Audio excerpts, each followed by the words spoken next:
இது இந்த நாட்டில் இருக்கின்ற ஒரு புதிதான ஒரு திட்டம் அல்ல.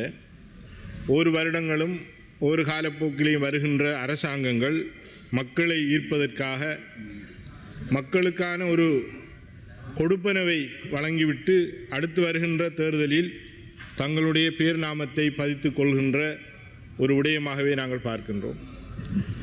அந்த அடிப்படையில் கடந்த பொருளாதார இறுக்கமான ஒரு சூழலிலே இந்த அஸ்வஸ்ம திட்டம் அமலுக்கு கொண்டு வந்திருந்தது. அதிலே உள்வாங்கப்பட்டிருக்கின்ற பயனாளிகள் கணனி முறையிலே சில தரவுகளை 22 தரவுகளை உள்ளடக்கி அதன் மூலமாக அந்த பயனாளிகளை உள்ளீர்ப்பு செய்கின்ற முறைமையை பார்த்தோம். அது இந்த பிரதேசத்தில் இருக்கின்ற பிரதேச செயலாளரோ அல்லது அபிவிருத்தி உத்தியோகத்தர்களோ கிராம உத்தியோகத்தர்களோ அல்லது வேறு சமுத்தி உத்தியோகத்தர்களோ யார் மூலமாகவும் இது தெரிவு செய்யப்படவில்லை என்றும் அதற்கான ஒரு திட்ட வரைவின் மூலம் உள்வாங்கப்பட்டது என்றும் இன்று உள்வாங்கப்பட வேண்டிய கட்டாயமாக இருக்கக்கூடியவர்கள் இந்த நாட்டிலே 35% இந்த திட்டத்தில் உள்வாங்கப்படாமல் வெளியிலே இருக்கின்றார். இவ்வாறு இருந்து கொண்டு புதிதாக வந்த இந்த அரசாங்கமும் அதே நடைமுறைகளை பல மாற்றங்களை செய்வோம் என்று யாருமே உள்வாங்கப்படாத ஒரு சூழ்நிலை காணப்படுகின்றது. குறிப்பாக வறுமை கோட்டின் கீழ் இருக்கின்ற மக்களை ஒரு அடுத்த நிலைமைக்கு கொண்டு செல்வதாக இருந்தால் இவ்வாறு இந்த நாட்டிலே ஏற்பட்டிருக்கின்ற பொருட்களின் விலை மத்தியிலே அது மாத்திரமல்லாமல் மின்சார கட்டணம், நீர் கட்டணம், ஏனைய உணவுகள் இன்று 500 கிராம் மீனோ இறைச்சியோ வாங்குவதற்கு சென்றால் 1500 ரூபாய் தேவைப்படுகின்றது. நீங்கள் கொடுக்கின்ற 5000 ரூபாய் 7500 ரூபாய் அல்லது அந்த 15000 ரூபாவை ஒரு வீட்டிலே இருக்கின்ற 4க்கும் மேற்பட்ட 5 அல்லது 6 குடும்பங்களைச் சேர்ந்தவர்கள் எவ்வாறு உண்ண முடியும், வாழ்க்கை செலவை எவ்வாறு கொண்டு செல்ல முடியும் என்பதை இந்த அரசாங்கம் கவனத்தில் கொள்ளாமல் பழைய குருடி கதவை திரடு என்று எங்களுடைய முன்னோர்கள் சொல்வது போன்று அவர்களை பின்பற்றி நீங்களும் உங்களுடைய செயற்பாடுகளை முன்னெடுக்கின்றீர்கள் என்பது மிக வருத்தத்துக்குரிய விடயமாக இருக்கின்றது. நாங்கள் எதிர்பார்ப்பது இந்த நாட்டிலே இருக்கின்ற அத்தியாவசிய பொருட்களினுடைய விலைகளை குறையுங்கள்.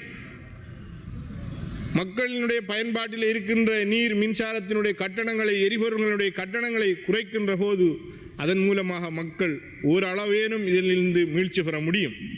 சாதாரணமான மக்கள் வெளிநபர்களிலே அல்லது வங்கிகளிலே ஏனையோரிடத்திலே தங்களுடைய சொத்துக்களை அடகு வைத்து வெளிநாடுகளுக்கு செல்கின்ற போது 8 லட்சம் 10 லட்சம் ரூபாய் பெறுமதியான அந்த காசை செலவு செய்து வெளிநாட்டுக்கு கடனாளியாக போகின்ற போது அந்த வீட்டிலே இருக்கின்றவர்களுக்கு இந்த அஸ்வஸ்ம என்கின்ற நலன்புரி எந்த ஒரு திட்டமும் இல்லாமல் இந்த அரசாங்கம் புடுங்கி எடுக்கின்றது.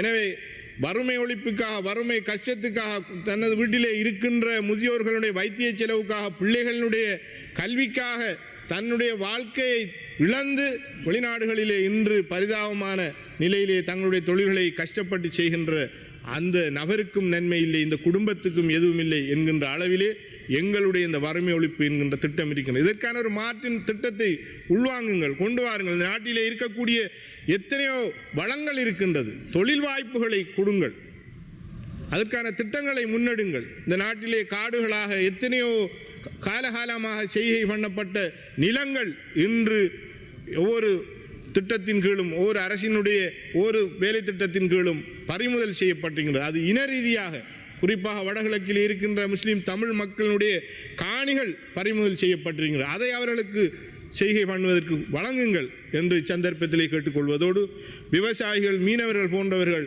இதிலே பாதிப்புற்றிருக்கின்றார்கள்.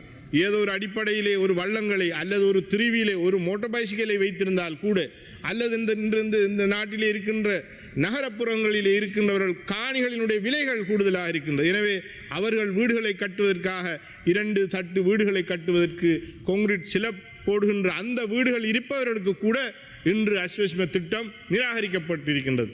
எனவே ஒரு காணியை வாங்குகின்ற அந்த இடத்திலே 2 வீடுகளை கட்டக்கூடிய வசதிகளை ஏற்படுத்துகின்ற அந்த ஏழை மக்களினுடைய இவ்வாறான அநியாயமாக இந்த வசதி வாய்ப்புகள் பறிக்கப்படுகின்ற இந்த நிலைமையிலிருந்து மக்களை மீண்டெடுங்கள் என்று நாங்கள் கேட்டுக்கொள்கின்றோம். குறிப்பாக நீங்கள் வழங்குகின்ற நிமிடங்கள். தேங்க்யூ. நீங்கள் வழங்குகின்ற இந்த கொடுப்பனவுகளை நாங்கள் ஒரு புறம் வேறு விதமாக சிந்திக்க முடிகின்றது. நீங்கள் நிதியாக வழங்குகின்ற போது அது வெவ்வேறு தேவைகளுக்காக இந்த மக்கள் இதனை செலவு செய்கின்றார்கள்.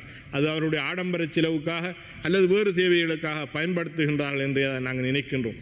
ஏனென்றால் நாங்கள் இந்த ஊர்களுக்கு எங்களுடைய பிரதேசங்களுக்கு செல்கின்ற போது தண்ணீர் கட்டணம் கட்டவில்லை, மின்சார கட்டணம் கட்டவில்லை, அல்லது பாடசாலைகளுக்கு பிள்ளைகளுக்கான செலவுகளை செய்ய முடியவில்லை, மருத்துவ செலவுக்கு நிதி தாருங்கள் என்று எங்களிடத்திலே கேள்வி கேட்கின்ற எங்களிடத்திலே நாடி வருகின்ற இவ்வாறான திட்டத்துக்குள் உள்வாங்கப்பட்டிருப்பவர்களை நாங்கள் பார்க்கின்றோம். எனவே நீங்கள் வழங்குகின்ற நிதி அது எங்கே போய் செல்கின்றது என்று யோசிக்கின்றோம். இன்று நீங்கள் வழங்குகின்ற 3000 ரூபாய் சப்பாத்துக்காக அந்த வவுச்சரை கொடுத்துவிட்டு வேறு ஏதோ பொருட்களை வாங்குகின்றால் அந்த குழந்தைகள் இன்று வெறும் கால்களோடு வேறு பாதாணிகளோடு செல்கின்ற அந்த காட்சியை பார்க்கணும். ஏன் நீங்கள் இந்த நிதி அவ்வளவையும் ஒரு அரசின் மூலமாக அல்லது பழைய முறையில் இருந்த ஒரு கூட்டுறவு நிலையங்கள் ஊடாக பொருட்களாக இந்த மக்களுக்கு வழங்க முடியாது என்கின்ற விடயத்தை பார்க்கின்றோம். அது கடந்த கால அரசாங்கங்களிலே ஊழல்கள் நிறைந்ததாக காணப்பட்டது என்று நீங்கள் கூறுகின்றீர்கள். நிச்சயமாக அதை நாங்கள் ஏற்றுக்கொண்டால் நீங்கள் சுத்தமானவர்கள், உங்களுடைய ஆட்சிக்கு கீழே இருப்பவர்கள் மிக திறமையானவர்கள், கை அழுக்கப்படாதவர்கள் என்று கூறுகின்ற உங்களை வைத்து ஏன் இந்த திட்டத்தை இந்த மக்களுக்கு செய்ய முடியாது என்று நாங்கள் சந்தர்ப்பத்தில் கேட்கின்றோம். இந்த நாட்டிலே இலவசமாக மருத்துவம், கல்வி வழங்கப்படுகின்றது. இரண்டும் இன்று பேசுபொருளாக மாறியிருக்கின்றது. முதலாவதாக கிழக்கு மாகாணத்திலே மருத்துவ சேவை இன்று 2-3 நாட்களாக தொடர்ச்சியாக ஸ்தம்பித நிலைக்கு வந்திருக்கின்றது. ஒரு வைத்தியருக்கு எதிராக ஏனைய வைத்தியர்கள் சேர்ந்து முறையிட்ட முறைப்பாட்டை இந்த அரசாங்கம் செவியேற்றுக் கொள்ளவில்லை, அதற்கான தீர்வை வழங்கப்படவில்லை என்பது வைத்தியர்களுடைய பிரச்சனை. ஆனால் நாங்கள் இன்று பேசுவது இந்த வைத்தியத்தை இலவசமாக பெற்றுக்கொள்கின்ற மக்கள் இன்று பணங்களை செலவழித்து வேறு தனியார் வைத்திய நிலையங்களுக்கு சென்று சிகிச்சை பெற வேண்டிய துர்ப்பாக்கிய நிலை இருக்கின்றது. இன்று கிட்னி வருத்தம் ஏனைய நோய்களினால் பாதிக்கப்பட்டவர்களுக்கு வைத்தியசாலையிலே வைத்தியம் செய்ய முடியாது. இவ்வாறான வைத்தியங்களை வெளியிலே சென்று செய்வதாக இருந்தால் பாரிய நிதி செலவுகள் தேவைப்படுகின்றன. எனவே எளிய மக்களுடைய பிரச்சனையை தீருங்கள். அடுத்ததாக கல்வியினுடைய விடயம், கல்வியிலே மாற்றங்கள் கொண்டு வர வேண்டிய கட்டாய தேவை இருக்கின்றது. நாங்கள் அதுக்கு எனக்கு இன்னும் ஒரு நிமிடம் தாருங்கள். நிச்சயமாக இந்த கல்வியிலே மாற்றத்தை கொண்டு வர வேண்டிய தேவை இருக்கின்றது என்பதை இந்த நாடு முழுமையாக ஏற்றுக்கொள்கின்றது. ஆனால் நீங்கள் அதிலே சில சில்லறை விளையாட்டுக்களை உட்புகுத்தி இருக்கின்றீர்கள். அது எல்லா மதங்களும் வெறுக்கின்றது, எல்லா மக்களும் வெறுக்கின்ற ஒரு விளையாட்டை நீங்கள் அதிலே உட்புகுத்தி விட்டு எங்களுக்கு தெரியாது என்று கூறுகின்ற விடயம் என்பது முழு பூசணிக்காய் சோற்றுக்குள் மறைக்கின்ற ஒரு விடயமாக பார்க்கின்றோம். இதே போன்றுதான் 343 கண்டெய்னருக்கும் இன்னும் எதுவுமே தெரியாது என்று கூறுகின்ற ஒரு விடயத்தை போல அதைவிட ஒரு பரிதாபம் விடயமாக இன்று இந்த செக்ஸ் என்கின்ற ஒரு கல்வியை உட்புகுத்தி விட்டு அதற்கு என்ன நடக்கின்றது என்று பார்ப்பதற்காகவே நீங்கள் விளையாடுகின்றீர்களா என்று மக்கள் கேள்வி கேட்கின்ற ஒரு நிலைமையை பார்க்கின்றோம். எனவே இந்த விடயத்தை விடுத்து நீங்கள் இந்த கல்வி சீர்திருத்தத்தை இந்த வருடத்திலே இருந்து முன்னெடுப்பதற்கான நடவடிக்கைகளை மேற்கொள்ளுமாறு கேட்டு எனக்கு வாய்ப்பளித்ததற்கு நன்றி. மேலதிக செய்திகளுக்காக எமது யூடியூப் தளத்தை சப்ஸ்கிரைப் செய்யுங்கள்.